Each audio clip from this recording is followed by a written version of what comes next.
Highlight అంటే highlight అనిపించింది నాకు. సో ఓవరాల్గా సినిమా అనేది ఒక రకంగా చూడొచ్చు అన్న. సినిమా మీరు చూడండి, నచ్చుతుంది అన్న. మైనస్లు అంటే అక్కడక్కడ ల్యాగ్ అయితే అనిపించింది అన్న. ఫస్ట్ హాఫ్లో అంతగా ఎంగేజింగ్గా అంతగా అయితే లేదు.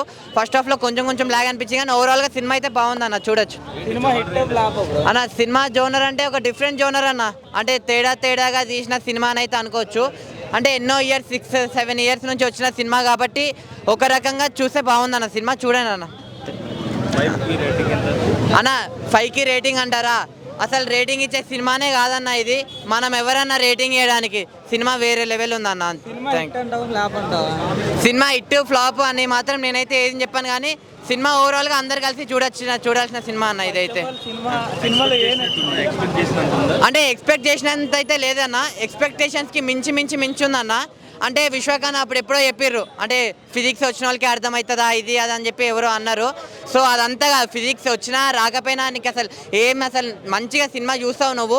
సినిమా చూసినప్పుడల్లా అరే ఇదేంది ఇలా ఉంది, ఈ సీన్ ఏంది ఇలా ఉంది, ఈ సీన్ ఏంది అలా ఉంది అని చెప్పి ప్రతి ఒక్కరు అలా ఆలోచిస్తూనే ఉంటారు. సో అంతగా అయితే బాగుందన్న సినిమా. Thank you. సినిమాలో నాకు విశ్వకర్మ నచ్చిందన్న. విశ్వకర్మ ఇంకా సింహం లాస్ట్లో సీన్ అయితే చాలా అంటే చాలా బాగా నచ్చిందన్న. సో మీరు అందరికి ఆమె సినిమా అయితే చూడండి అన్న. థ్యాంక్ యూ అన్న. అంటే సినిమా గురించి వన్ లైన్లో అంటే ఏం చెప్తావు అసలు అన్న?